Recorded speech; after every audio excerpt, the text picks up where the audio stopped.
hours straight in my tiny little old car to a conference in Madison, Wisconsin to meet the authors of this paper. And I talked to them, and they were very friendly, and they weren't really trying to do a company or anything. In fact, they were just trying to prove a point about AI. So I decided that I would go for this, me and some friends, and we actually invented a faster way to do it, a faster way to do automated design of analog circuits. And from that, we started a company, straight out of university, head of the dot-com boom, all of that. And as we were building the company, we realized that in silicon design, in analog circuits, and circuits in general, AI was already everywhere. This was 1997, 1999. And I came to realize why. So, circa 1965, you would have a chip that might have 10 or 100 transistors. Now, though, you have a chip that has 10 billion transistors, or 100 billion. Yet, in 1965, it would have been 10 or 20 designers doing that chip. Now, it's 10 or 20 designers doing that chip, and shipping it 2 or 3 months later. So how can 10 or 20 designers ship a chip with 20 billion moving parts? And the answer is automation, and AI plays a big role. And in fact, there's an industry as part of the semiconductor industry for this called computer-aided design, or CAD. And there's CAD for other things too, but circuits tend to be at the bleeding edge of that. So there's this CAD industry for chips. And that's what makes it possible. And in fact, for the chips, they've been doing AI-powered CAD since the 80s. In fact, some very famous algorithms came out of that field, such as simulated annealing. And even today's modern LLMs use algorithms like Adam, which are a direct descendant of that algorithm from the 1980s. So AI-powered CAD has been driving chip design since decades. And in fact, it was my pleasure, as I was working in this, it was not just for chip design, but for driving Moore's law itself. So by about 2011, in our own work, we saw that we were helping TSMC to develop this next generation of silicon. So I had a really fun adventure in circuit land for about 20 years. And in 2013, I transitioned to the world of blockchain, doing NFTs on Bitcoin and more. And by 2017, though, we had done a pivot, and we were squarely in the space of AI times blockchain at the intersection. And you might ask why? What's interesting at that intersection? And that's what this talk is actually about. So in this talk, what I'm going to share with you today is what are the USPs, the selling propositions of AI and of blockchain? And then using that as a basis, I'm going to cover 3 angles. How can AI help blockchain? How can blockchain help AI? And especially, what are the native AI times blockchain applications, the applications that can only exist if you have both? I'll also talk a bit about open source and AIs. Let's get started. So in AI, there's lots of possible definitions. But for this talk, I'm going to zoom in on one. Simply, AI is intelligence on silicon. And then you can ask, okay, well, where's the meat? How does it actually help? So let's talk about the USPs, the benefits. Uncle Scrooge, one of my favorite comic book characters, has a quote: "Don't work harder, work smarter." AI epitomizes Uncle Scrooge. AI is all about working smarter. It's working smarter as humans. So this is things like CAD tools to augment what you do, to do it 10x or even a million x more scale than you would have been able to do on your own. And secondly, simply intelligent value add where there weren't humans before. Things like AI-powered search inside Google, which is actually the basis of what they've had for years. So that's the heart of it, this USP. Don't work harder, work smarter. And then you can ask yourself, what's been happening in the last few years in AI? Well, remember, I talked about AI-powered CAD for circuits, which dates back to at least the 1980s, right? What's happened in the last few years is that AI has went mainstream, and now we have CAD tools for everyone else. AI-powered CAD tools for everyone else. If you look around, right, we have AI-powered CAD tools for programming, for writing, for wayfinding, for dating, in general, for cognitive enhancement of whatever task you want to do. It's a bicycle for the mind, it's a jetpack for the mind. I've talked about AI definitions and USPs. Let's talk blockchain. For here, once again, many definitions. For here, blockchain, it's a collection of technologies. It's a field, it's an industry, and it's a movement for freedom and sovereignty of individuals and then groups at higher and higher levels, all the way up to nations. Why is blockchain useful? How is it useful? What are the USPs? So I was actually forced to understand this really, really well. After we did the NFTs on Bitcoin, we were doing a project called BerChain DB, which was a blockchain database, MongoDB wrapped with Tenor and BFT. And so people would always ask, well, what's the the difference compared to just MongoDB, an off-the-shelf database? What makes it special? So we had to know very, very precisely, how is this thing different, when we pull in blockchain? And the answer was threefold: decentralized, immutable, and assets. So each of those has its own USP. It's decentralized, as in it spreads control, it spreads power. There's no single entity that controls it. Immutable, this means that once you've written something to the chain, it's there for good. It's like etched in stone. And this leads to excellent provenance too. So provenance of artworks, like we have with NFTs, provenance of data, and so on. And then finally, assets. It's this idea of your keys, your Bitcoin. Not your keys, not your Bitcoin. Your keys, your data. Not your keys, not your data. Et cetera, et cetera. So if you hold a private key, you own it. It's a bearer asset. And those three things are the big USPs, the big selling points of blockchain. And you can use these and apply these in whatever domain you want, whether it's AI or energy or otherwise. So I actually wrote blog posts with that going back, 6, 7 years ago. But then another USP emerged. And I think it's actually the superpower of blockchains. I was thinking about Bitcoin, and even circa 2015, 2016, already Bitcoin was using more power than most small countries. Yet it was only created by a small, like one person or a small team of people. Yet it had risen to become the largest computer in the world, doing more compute by far than any other computer, right? How? Incentives.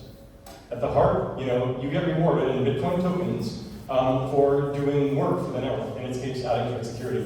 So incentives are the fourth USP of blockchain, and they are a superpower. So once again, the USPs: decentralized, immutable, assets, and incentives. So I've talked about AI, I've talked about blockchain on their own. Now let's start combining them. How can AI help blockchain? And so what do? Well, I talked about the USPs of AI, right? It's imbuing intelligence. It's Uncle Scrooge. So in the case then, how can AI help blockchain? It's simply, you can imbue intelligence into specific blockchain problems. For example, let's say you're an LP in a Uniswap. Uniswap v3, it's got all these limits and stuff. If you're not doing automation at all, then you are totally dust. You're just going to get run over. So if you want to do it professionally and have a fighting chance of actually making real money, what if you use AI, optimization algorithms and beyond for that? Same thing for loans, on Compound, etc. And this actually generalizes to intent-based applications and chains, the cow swaps and the unknowns of the world. That's all AI in the hood, because AI, a subset of AI is optimization. Also, CAD tools for blockchain design and verification. So I've talked about CAD for chip design. Well, we have major design challenges in blockchain too. And you can see the challenges of verification because there's hacks that happen, right? In bridges, in incentives screwing up and so on. So we need to have really good tools to design and verify. And we can use these AI-powered CAD tools and techniques, even porting them directly over from Silicon Valley. Also, DAO governance, right? If you're too busy to do all the votes, you could actually delegate to someone else, but you could also delegate to an AI agent on your behalf.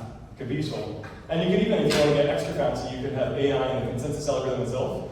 Definity tried that in the early days. It didn't work so well though, so they don't really market it anymore. But you never know. So there's a lot of places. I just gave you a sample of where AI can help blockchain. Now let's flip it around. How can blockchain help AI?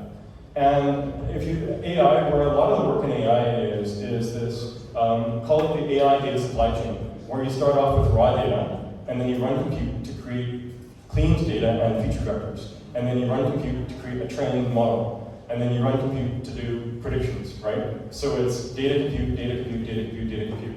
So that's the AI supply chain. And then when you ask, well, how can blockchain help AI? Well, it's basically applying any of these USPs to any step of the supply chain.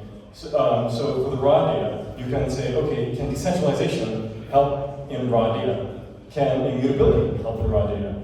Can assets help in raw data? Can incentives help in raw data, right?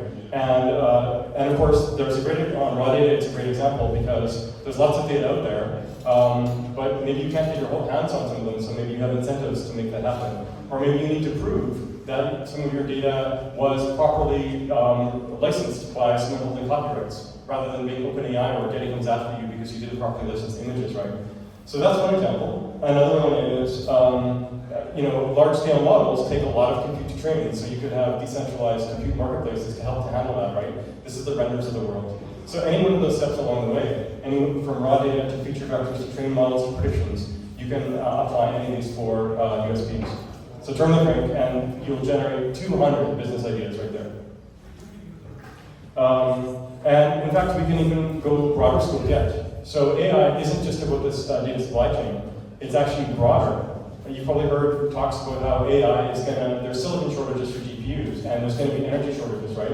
Well, that's actually part of the AI supply chain, or call it the AI stack. So at the very lowest level, we've got energy generation, right? And that then needs to get distributed. So you need to distribute the energy, and then you need to use that energy to power silicon chips that need to get designed, and they need to either be in data centers, and in these data centers, it's doing the core elements of computing, which is compute, and storage of data, and managing bandwidth, right? And then you, one level above that, you have to manage all of this compute and storage and bandwidth in context of some training algorithm or otherwise. And then once you've trained this model, you then have to use it in the last mile, right? So you've got inference there. So you've got this much broader stack that goes all the way from the lowest level of energy through the silicon design and manufacturing, through to the data centers and the compute bandwidth and data, finally to the last mile. And the last mile use cases, whether it's running an OpenAI chatbot or using Meta Ray-Ban smart glasses. And by the way, this then encompasses the whole deep-in stack, right? Energy level of Riddle code or energy web foundation to everything above, right? These different compute networks, etc. So that's how blockchain can help AI. And there's a subset of a question here, though, and that is, so in the world of AI, we see all these big announcements, big advances from the OpenAIs of the world, right? And there's several of these big centralized companies that have a lot of money and throwing $10 million plus worth of compute resources at it, right? And then there's this question, can open source compete? Can open source have any fighting chance? The Mistrals of the world, the Stability AIs of the world, right? And but the thing is, if we don't say just open source, if we also have these blockchain tools, then it broadens our design scope and gives us even more of a fighting chance. And at the heart of it, I answered this question already, but question, what's the biggest computer in the world? Answer, Bitcoin. It's not Microsoft's network training OpenAI. It's not Amazon or anyone else. It's Bitcoin. That's the largest compute network in the world. And it's not just the largest, it's the largest by far. So then, how do we do this? Incentives, of course, at scale. So now, that sounds very simple, but in practice, it's not necessarily simple, right? So let's make it very specific. Question is, how can we do decentralized LLMs? And the answer is, well, you need to solve the subproblems of compute, data storage, bandwidth, and data supply, and by having appropriate incentive gains and at scale. And you have to do it in a way where you're cost effective compared to the OpenAIs of the world. Because you've got to believe that the OpenAIs of the world have optimized the hell out of this stuff. So you've got to be competitive there, right? Maybe tokens will buy you a few years of flight factor, but ultimately you have to be competitive with these big centralized companies where everything is in one data center and they don't have big bandwidth costs. And they don't have big latencies. So you have to compete against that. So how do you do it? And there are paths. In fact, there's actually many efforts underway for this. There's famous ones, probably most famously is SingularityNet, right? They've been at this for several years. They've got projects with OpenCog as well as with LLMs. But there's also many other efforts underway that aren't public yet, that are large-scale efforts from well-funded teams. And this gives me hope. So we'll see more of that as time passes. There's another way to approach this problem of how can open source AI be competitive with closed source. And the answer is, don't go for the LLM game with everyone else chasing to be the next chatbot. Instead, go for other AI problems that are actually of equal value or even more valuable. And I'll tell you the big one, it's time series prediction, right? For example, will the price of Bitcoin go up or down 5 minutes from now? What's the weather tomorrow morning? Will energy demand jump or decrease 24 hours from now, right? These are very valuable questions because you make direct decisions from this, whether you're a trader or an energy miner or otherwise, right? And so to the question, we can ask, are there any existing incentive games that might be able to do this to get to large-scale AI systems that are scaled up? And I have at least one example, and that's my own work in Ocean, with something called Ocean Predictor. It's crowdsourced time series prediction. We launched it 6 months ago. It's already $1 billion in monthly volume, just on the strength of incentives. I tell you, incentives are the superpower of blockchains. But we're going to scale it. Right now we're on just DeFi feeds, but we're going to be going to energy, and we're going to be targeting eventually every square kilometer on the planet for weather prediction. How? Incentive gains, all the way. So I'm very hopeful that blockchain-powered open source AI can be directly competitive with closed source. Now I've talked about AI, how it helps blockchain, and how blockchain helps AI. What about native blockchain AI applications? And what I mean by native is an application that you can only do if you have both blockchain and AI. And this zooms in on a very specific thing very quickly, and that is AIs with agency. AIs that can't be unplugged, AIs that have their own resources, AIs that can actually earn more on their own. And you might ask, are we close? It sounds like science fiction. Well, have you ever thought about, say, a Uniswap V2 smart contract? You know, this DEX, this AMM, doesn't have governance, right? So it's out there, it's this robot that's doing its thing. People can come along, add liquidity to it. Other people can come along and swap some, say, ETH for USDT.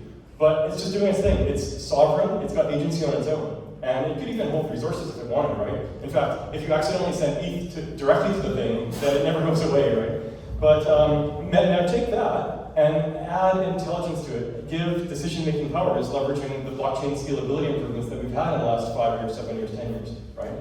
Does that exist? And actually, in fact, it does. There's projects that have gone for this hot and heavy. Top of the list would be Fetch, right? They've got AI-powered agents on-chain. And there's others also going for this, the autonomouses of the world and more, right? So this, to me, is quite cool because it is a native blockchain AI application. AIs with agency. And if you start with this, you can actually have things like, you know, these prediction bots that could be doing predictions to Ocean Predictor. Well, they can be self-owning now, right? They can just earn money on their own and keep going, going, going. Self-owning trader bots, right? Having their own agency, making money, and so on. Or let's take a self-driving car, say a Tesla car. Let's put it into an Uber fleet, and let's let it earn on its own. Let's make it where it is self-owning, owning itself, right? So it's earning, making money, and it can just keep going, going, going. It starts off, you know, maybe it was worth $50,000 to manufacture. It starts off with a $50,000 loan from Daimler, and then pays that back over a few years. So we can have self-driving, self-owning cars now, and keep going. We can do that with semi-trucks for fleet logistics. We can do it for power plants, for grids, for roads. Overall, we can have self-owning infrastructure for civilization itself at all this infrastructure level. Pretty neat, right? Now, one final thing. I talked about a lot of optimistic things for how AI helps blockchain, how blockchain helps AI, and how AI and blockchain have native apps. There is a downside, AI risk, and AI risk is real. And the one that we usually talk about in blockchain land is centralization of power, of these large companies training these models, or centralization of the data, etc. And we've talked about this a long time, and blockchain is clearly helping, right? That's why Ocean Protocol was founded, was to level the playing field around data and AI. But is that the most important problem now? Actually, no. So next up is AI taking all the jobs. And you might think, no, it's not going to happen. It'll never take my job or otherwise. It's happening. If you look at the statistics, it's clearly happening, right? And what the problem is, AI is actually on a path to perhaps even take all the jobs, right? Or even if it takes most, then people won't be able to feed their families, leading to the risk of societal chaos. What can we do about it? Well, one of the proposals and action taken is universal basic income, right? So circles here in Berlin, WorldCoin, all of these, right? So that's a pragmatic thing, and there's other ideas too. So blockchain can help there, but so AI creates these risks. Blockchain is trying to make a difference, right? But is that the most important problem? No. The most important one is, imagine the following. You know, in 3 years, maybe 5 years, we're going to have artificial general intelligence, AIs that are as smart as humans across the board, right? But then, fast forward another 1 year, 2 years, 3 years, it's 10x, 100x, 1000x smarter. So in, say, 7 years or so, 9 years, we're going to have these AIs that are 1,000 times smarter than humans across the board, right? And you know, when you look at an ant, at a bunch of ants, and you say, imagine the ants come to you and say, hey, please be nice. You're like, whatever, I don't care what ant values. So we have no guarantee that these entities that are 1,000 times smarter than us are going to care about us at all. We can hope all we want, but that's no guarantee, right? So what do we do about that? Well, we need to be competitive with the silicon somehow, right? Slowing down doesn't help because it's not going to happen and it wouldn't help anyway. So we need to be competitive. And I give full talks on this. I've given talks before. So ultimately, we need to be competitive with silicon, and blockchain can help there too. So that's a very brief survey of AI risk. So to conclude, today in this talk, I talked about the USPs, the selling propositions of AI and blockchain, and then how they combine. AI helping blockchain, blockchain helping AI, and then native AI blockchain applications, right? And respectively, you know, AI helping blockchain, work smarter. Blockchain helping AI, decentralization, immutable, assets, incentives. Things like helping improve the stack, for everything from energy to silicon to compute. And then how to compete against the cloud source, the closed source, right? And how we actually do have fighting chance, especially thanks to incentives.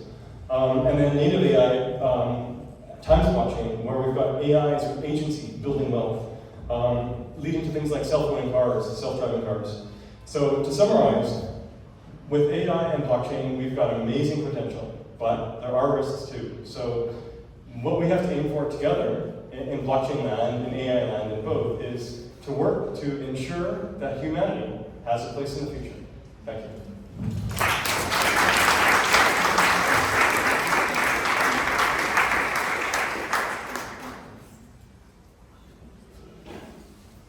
So we didn't actually plan a real Q&A, but if there are really burning questions now in the room, we might take a couple.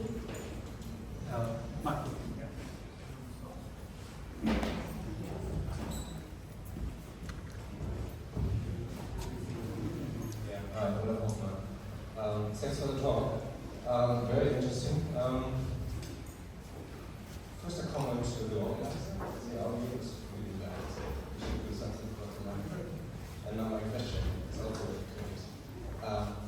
So, the critics of blockchain technology argue that all of the selling points you were mentioning earlier can be done in a conventional way using regulation. So, what do you think to that? They can be done, maybe approximated with regulation, but often that would mean always having to trust governments. And throughout all of history, governments are, often doing the wrong thing on behalf of us. So you need to be able to have the power yourself as citizens. So that's one framing, right? So if you decide to place all of your trust in your government doing the right thing all the time, then maybe, right? But there's another way of doing this too, and that is the following. Nick Zabel wrote a wonderful essay in about 1997 called Wet Code versus Dry Code. And the idea of wet code is laws from the government that you try to follow as a person, and they try to have regulations and so on. Dry code is where it's constraints that are from the technology itself that we just can't get past. It's just clean and so on. So if we want to be protected, or if we want to get extra powers and benefits, we can fully rely on wet code, or we can fully rely on dry code, or we can have both, right? And generally, I for sure choose the dry code stuff, but I also live, in this world, in real life world, in my meat bag body, and in a country with laws, etc., and I choose to follow those laws. So to me, naturally, I will follow those laws too. So, and laws generally also lag behind. So the benefits I mentioned of immutability, assets, all this, we're not going to get those benefits at the fine-grained level for each company either, right? So, so there's the wet code, dry code thing, but also I think it only partly maps, honestly. Hopefully that answers your question. But the essay is great. Wet code, dry code, example. Yeah, very inspiring speech, Trent. I wanted to ask you this more or less on these lines. With respect to the EU AI Act and the NAFTA rules, where do you see the pitfalls for startups to come into this domain? How can they navigate these shift issues that you I'll be candid here. So rewind to say 1996, 1997, right? It was looking like web was about to pick off, right? Netscape had their IPO, and then after that we had the dot-com boom, and this explosion of ideas and applications, right? And some technologies also got unlocked. Crypto got unlocked, so you were able to encrypt, decrypt, and that directly enabled web commerce, which enabled the web revolution to continue and grow, right? And now those companies are the most valuable companies on the planet, paying a lot of tax to USA and others, right? So there was a ton of wealth creation that was initially kicked off in the mid-90s, and it continues through to this day with Web 1 and Web 2, right?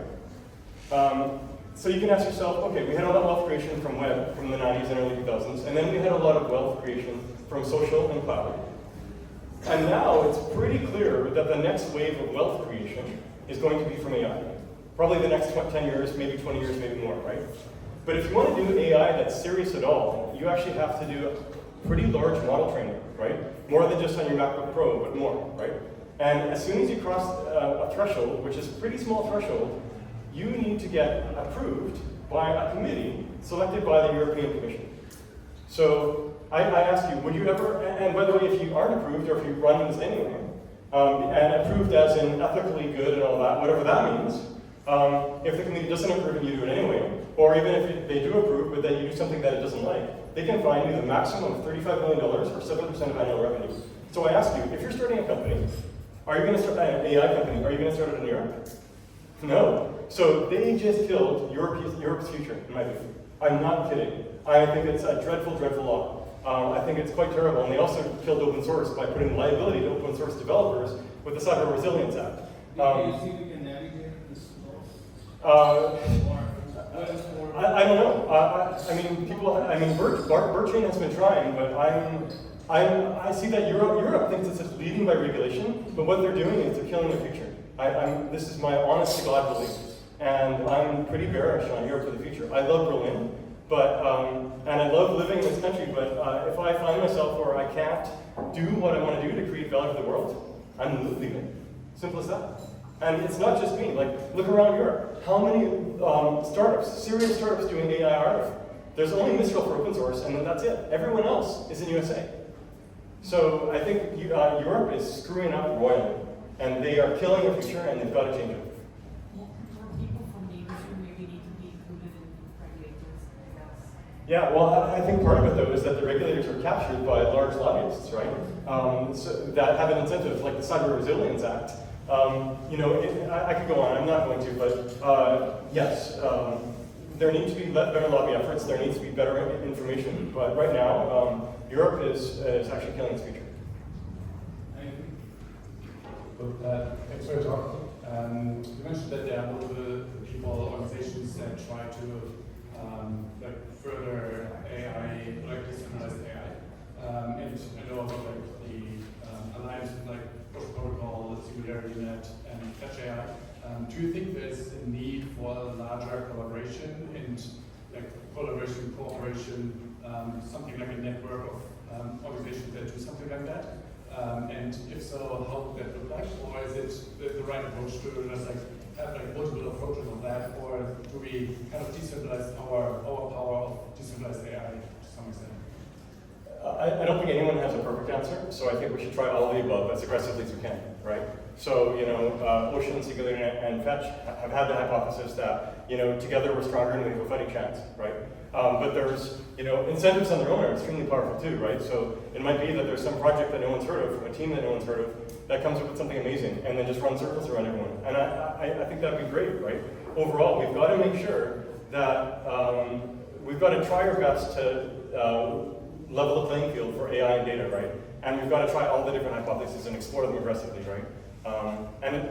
That's just one of the problems of AI. There's other risks too. But so I don't have a best answer. But Ocean and Fetch and SingularityNet are putting their money where their mouth is. Thank you so much, Trent. I think we couldn't have started